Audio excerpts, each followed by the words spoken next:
de cette journée, c'est de rassembler des sportifs qui pratiquent ou ne pratiquent pas habituellement un sport, les rassembler dans une équipe soit d'amis, soit de collègues de boulot, ou soit simplement une équipe de club, que ce soit des footballeurs, des rugbymen, etc. Et surtout, c'est de mélanger les âges, puisque ça commence à 15 ans, et ça peut aller jusqu'à 60-70 ans. Ce sont des équipes mixtes de 10 personnes. Voilà. Et donc sur la journée, ces participants peuvent s'exercer sur 11 activités, avec certaines activités qui ne sont pas traditionnelles, telles le tir à l'arc, la course d'orientation, le crossfit, et d'autres qui sont plus traditionnels comme le foot à 5, le touch rugby, l'ultimate aussi qui est très apprécié. Voilà, 11 activités, ça se termine par une activité commune, le run bike, c'est-à-dire course à pied et course cycliste sur la journée. Ensuite il y a évidemment un classement et une remise de récompense où toutes les équipes sont récompensées. L'objectif de la journée, c'est de rassembler autour du sport, de la convivialité,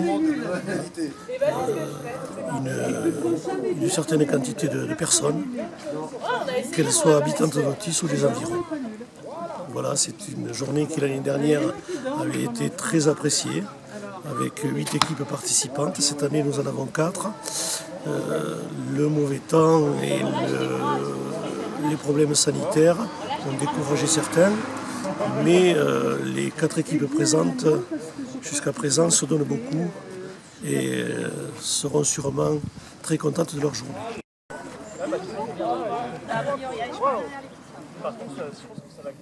Attention Mathéo.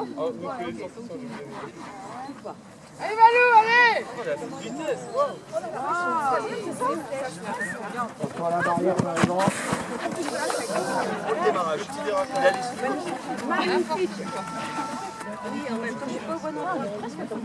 Vas-y, regarde, on a du retard.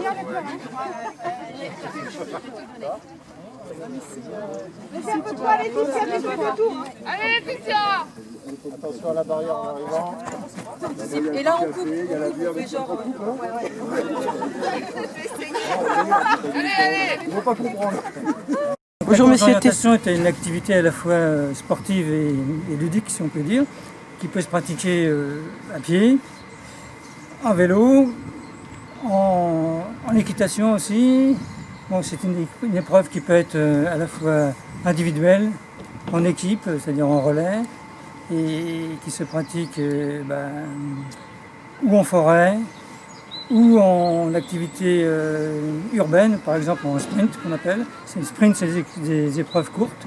Donc le principe du sport, on a une carte, une boussole, et on doit faire le circuit imposé sur la carte avec le minimum de temps et en poinçonnant les poinçons de chaque balise dans l'ordre imposé. Donc toute faute est sanctionnée par une élimination de la course.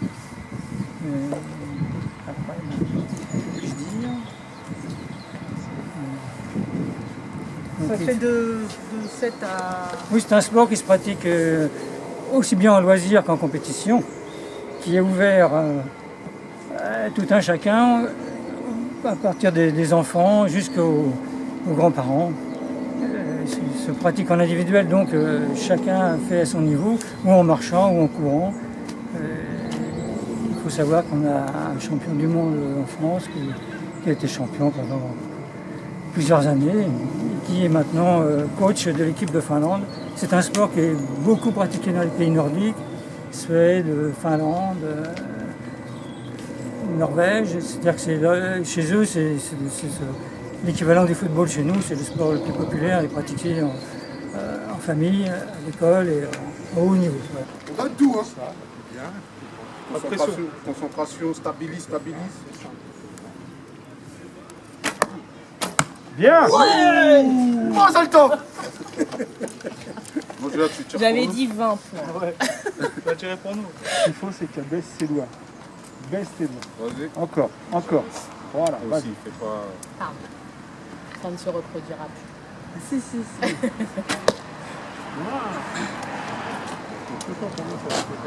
Retirez bien sur la commissure des lèvres l'index. Comme ça. Ah, j'ai trop bougé. Bonjour Monsieur Corneille. Bonjour. Pouvez-vous nous parler de cette manifestation? Oui, eh bien écoutez, cette manifestation se passe sous le soleil. C'est déjà une performance pendant ces 15 jours qu'on annonce très pluvieux, qui l'ont déjà été. C'est la 3e édition de cette manifestation et nous l'avions prévue, disons, au printemps et nous l'avons reportée à l'automne étant donné les circonstances sanitaires. On a cru devoir annuler au dernier moment, compte tenu de l'évolution. Mais nous avons décidé de la maintenir parce que la plupart des activités se déroulent en extérieur. Ce qui permet justement d'avoir les gestes barrières et la distanciation physique qui convient. Cette manifestation sportive, bien sûr, révèle si besoin était, combien la ville est attachée au sport et combien la pratique sportive est diversifiée. Puisqu'il y a de multiples associations et de sections sportives au sein du club e-sport. Et il y a un peu plus de 2000 adhérents Victoria, t'es trop à devant. toutes les activités Tu pourras sportives. pas du coup avoir la balle. Donc il faut bien sûr le poursuivre, il faut l'amplifier même, puisqu'on connaît les valeurs du sport et quel que soit le sport, c'est un partage de convivialité, c'est un partage de valeurs. Et tout cela cette manifestation d'aujourd'hui permet de développer. Voilà pour les raisons qui militent pour une manifestation de cet ordre. Nous espérons pouvoir en reproposer une au printemps si la situation sanitaire s'est améliorée nettement, ce qui permettra de rassembler davantage d'équipes. Quoique c'est pas mal, malgré les circonstances, d'avoir autant d'équipes qui participent. Voilà.